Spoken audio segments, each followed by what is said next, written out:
This presentation, entitled Feudalism, was created by Annalisa Bell, Lisa Parampil, Tabitha Nasim, and ThuyVy Tran. The narrator of this project is ThuyVy Tran. Film feudalism is challenging to produce an all-encompassing definition due to its complex and widespread nature. However, there is a general agreement concerning some of the main characteristics. Feudalism is used to describe the political and social system that controlled medieval Europe from the 9th to 15th century. The system generally relies on diffusion of power, mutual dependence on others, the value of land, a stratified society, and active military. Feudalism's hierarchical structure was divided, but everyone needed each other for the system to thrive. This dependence mainly existed in the relationship between lords and vassals, where land was given to those who provided loyalty and military service. Feudalism consists of several different aspects. However, the main three features that we have chosen to focus on for this presentation are the social structure, the relationship between lords and vassals, and the use of castles and knights as tools of militaristic power. During feudalism, society was divided into three distinct estates. The evolution of highly diverse form, customs, and institutions make it almost impossible to dissect feudalism as a whole accurately. However, the specific components of the system may be regarded by characteristic, and it was divided into three social classes given below: clergy, nobles, and the people. The clergy were the first class of society because of their holy nature. During the feudalism times, the church and the state used to work hand in hand to form a perfect society. The church worked in the spiritual world, helping to bring people to heaven spiritually, and the state worked in the physical world, helping them to survive on earth. The clergy had large properties such as abbey, convent, or a parish, with many fiefs working under them. Some clergy participated in temporal government such as bishops and abbots to serve as counselors for the king and nobles. The clergy are vital because they laid the foundation of moral law for the people during feudalism. The nobles were the second class in society. The noble was often jealous of the clergy because the clergy was above the nobles in social status and was more important during ceremonies. There were two kinds of nobility in the Middle Ages: the nobility of the robes and the nobility of the swords. The nobility of the robes are lords and vassals that served for the king in temporal government, while the nobility of the swords were knights that served in the military to protect the kingdom. Most nobility does not work, but only oversees the land the king grants them.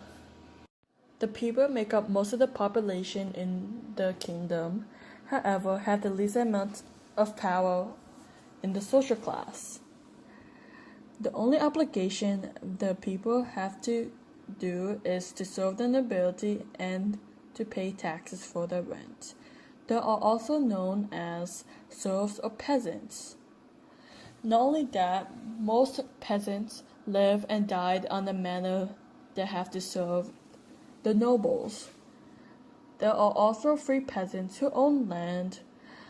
However, they do not have the same rights as nobles. It is hard for a peasant to climb the social structure. The only way they can do it is to become a knight or to enter the religious life. In the absence of a central ruler, the people of medieval Europe began forming small communities around a local lord and his manor. This system formed a new structure that gave a sense of order and provided safety to the people during invasions. However, this system had its complex hierarchy. At its heart was the relationship between the lord and the vassal, which emerged as mutually beneficial into the whole stratified system. The king still had control of the administrative power and owned many acres of land.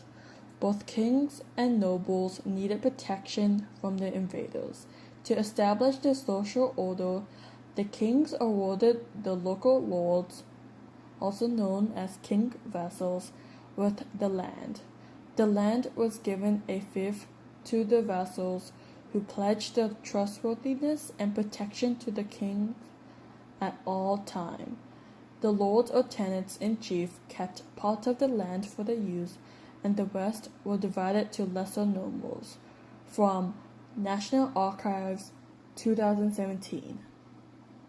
Each lord appointed an army, also known as knights or vassals, to the lords by giving them fiefs.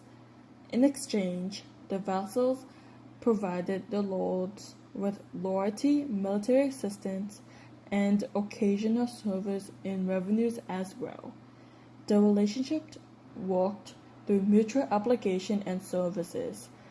Through homage, a symbolic ceremony, the lord recognized the vassal, Cole and Psalms 2014, who pledged his loyalty, commitment, and service at all times.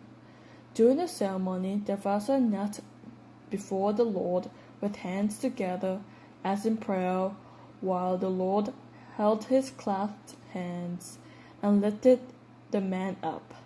This act also meant that the lord had the power to either raise the man up or discipline him. Cole and Psalms 2014. The peasant group worked for the vassals in return for the housing and safety. From National Archives, 2017.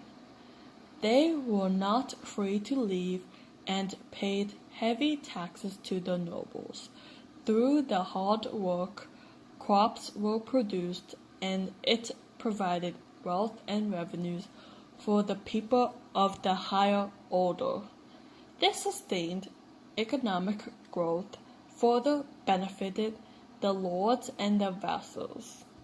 The military played a significant role during the feudal period. In addition to military service, is essential to the relationships between kings, lords, and vassals.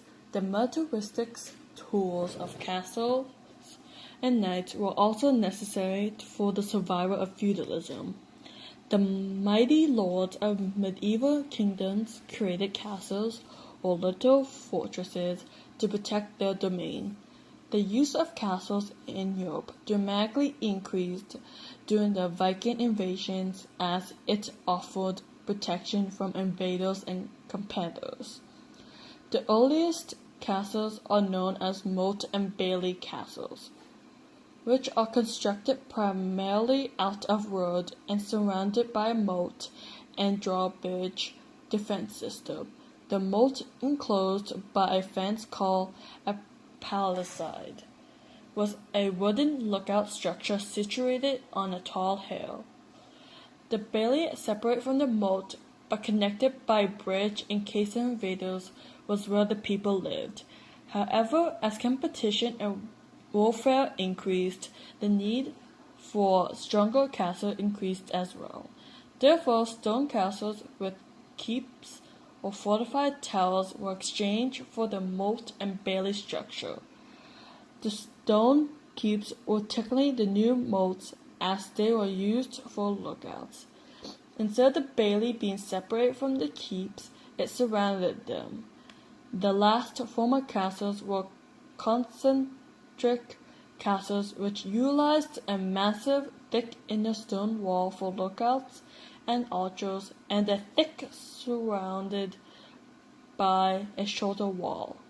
This allowed archers to take down the target more efficiently and for armies to become trapped in the death holes, or the space between the walls. Castles typically were built in the middle of the town and housed powerful lords and their family. The militaristic of the castle allowed the lord to both govern efficiently from the center of the town and be more protected in case of an attack. These lords would employ a private army of vassals known as knights to protect their own town from invaders or fight for the king when necessary. The popularity of knights increased due to the lord-vassal relationship. If promised land, the knights would pledge their military service to the lords. They typically came from high-born families and were rigorously trained throughout their lives. The position of a knight was highly valued and needed to be earned, as they were considered part of the elite class. A knight's primary duty was to live in the castles and be prepared to protect the territory from outside enemies. Knights also had to adhere to a code of chivalry, which was a set of moral beliefs that generally stressed bravery, courtesy, honor, and a great gallantry towards women. It also emphasizes unwavering loyalty to the lords. There wasn't just one written set of rules that defined the code of chivalry. The code was more informal and varied in both source and place. One existing source that discusses the code is the Song of Roland. The 11th century epic poem describes knights in the Dark Ages and mentions explicitly values as adherent to the Christian faith, protecting those who need it, and truthfulness. During a battle, a knight will wear suits of armor and ride war horses. During everyday life, they typically dressed in more beautiful clothes. There are many different characteristics of feudalism, but three of the main features of this era was the social structure, the relationship between the lords and vassals, and the use of castles and knights. The survival of the three highly stratified social classes depended on the mutually dependent relationship between lords and vassals, as well as the militaristic tools of castles and knights.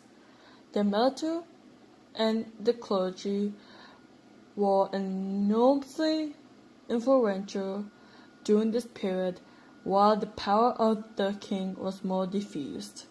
The feudal system was able to last for hundreds of years. However, it began to decline due to events such as the Black Death and the peasants' revolts that resulted because of this plague. However, feudalism was able to make its mark on Western civilization for several centuries, and its effect changed history forever.